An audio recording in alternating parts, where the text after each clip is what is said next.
before it was open to discussion, to talk about two levels. I mean, the first, I think, is really what kinds of policy splits are likely to open up and divide the coalition. What kinds of issues are going to be difficult for it to handle. And then the second kind of point I want to just finish on is really how far this tokens predict some long-term change. On internal splits, well, there are a very large number of internal splits possible between the Conservatives and the Liberal Democrats. Both parties are going to have to gear themselves up for public expenditure cuts, but in some areas of higher education funding, which is one which we're particularly concerned with, the Liberal Democrats and the Conservatives have rather different policies. I'm not going to go into detail in this at the moment. Basically, the Liberal Democrats want to raise extra money by a graduate tax. The Conservatives want to charge more, or many of them want to charge more in fees. The issue of Europe, I think, divides the Liberal Democrats from the Conservatives. The Conservatives are by and large Eurosceptic. They're not very interested in, indeed many are opposed to, more power going to European institutions. The Liberal Democrats are much more enthusiastic. And that's not just about the European Union, it's also about issues like human rights and the role of the European Court of Human Rights. And there's an interesting issue popping up there that's I think going to be an early test of the unity of the coalition on criminal disfranchisement. By and large, we, like the United States, take the vote away from people who are in prison. We've always done so, and the Conservatives think we should continue to do so. The European Court on Human Rights thinks that prisoners should have the right to vote, and so do the Liberal Democrats.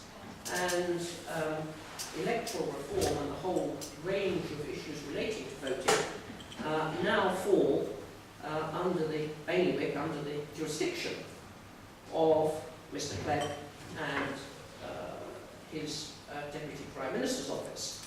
So he's made it publicly clear that he wants to move down this route of seeing how you can implement the European Court on Human Rights ruling. The Conservatives are not at all enthusiastic about it. So that's going to be one early test. But by and large, what we're going to see, I think, is a series of spats over sovereignty. Defence, the Liberal Democrats, I mean, obviously defence is one area where cuts are going to have to be made, but there are all sorts of arguments going on about A, the scale of those cuts, and B, where they should fall. And I think it would be fair to say that the Liberal Democrat preference will be to try to reduce, if not eliminate, our nuclear deterrent. That is anathema to Conservatives, and I think it's very unlikely to happen. But there is going to be an argument about defence and about where we make cuts.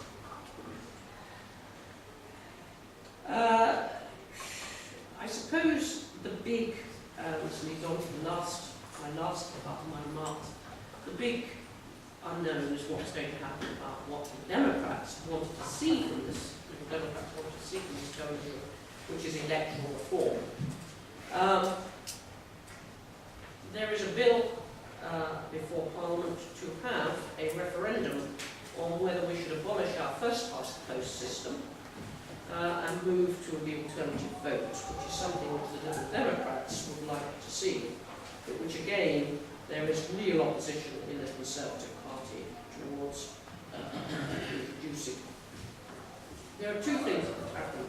It's possible that the bill will be voted down, that the Parliament will not pass it. There will be enough opposition to make it impossible to hold that referendum. Also possible that the bill will get through, when it goes to referendum, the public will say, no, thank you, we don't want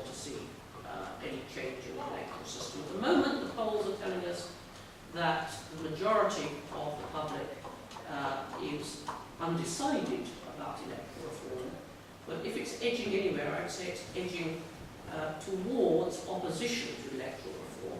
Now, if that happens, and if the coalition doesn't deliver the great prize the Liberal Democrats hoped for, it might be that there will be more of a movement inside the coalition to say, what are we getting out of this?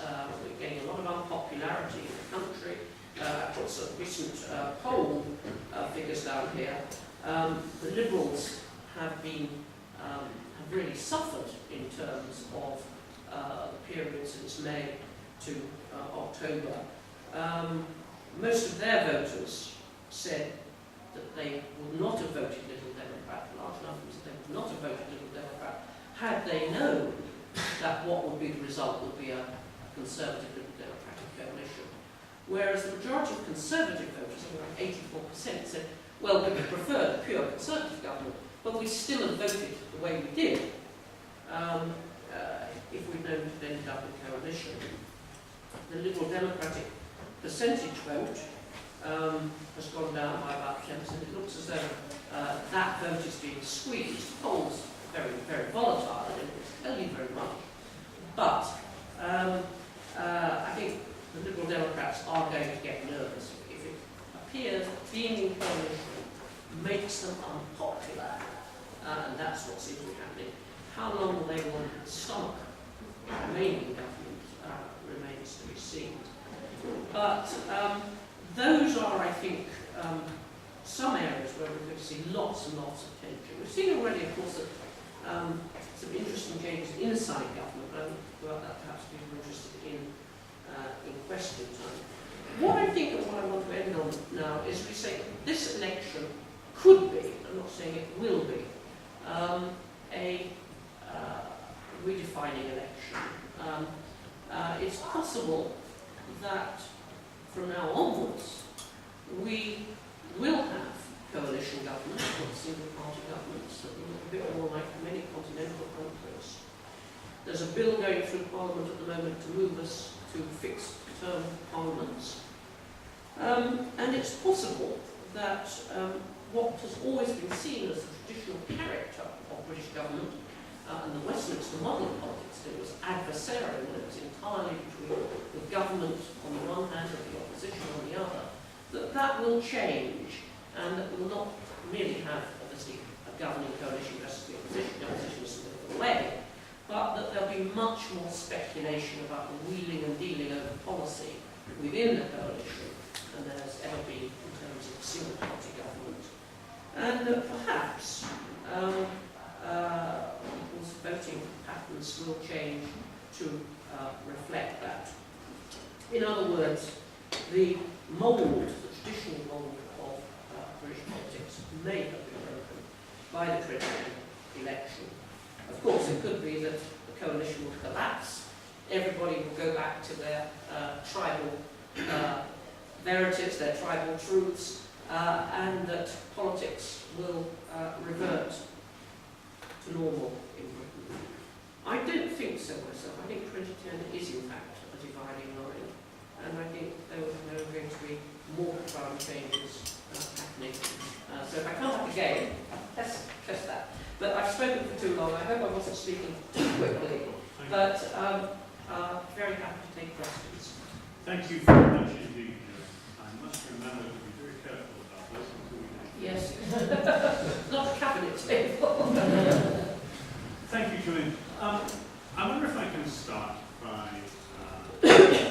trying to draw you out on something which I think will be of interest to people here. So we are facing an election here early in the new year, as a result of which we could see as many as 7 parties represented in the Assembly, 7 majority Albanian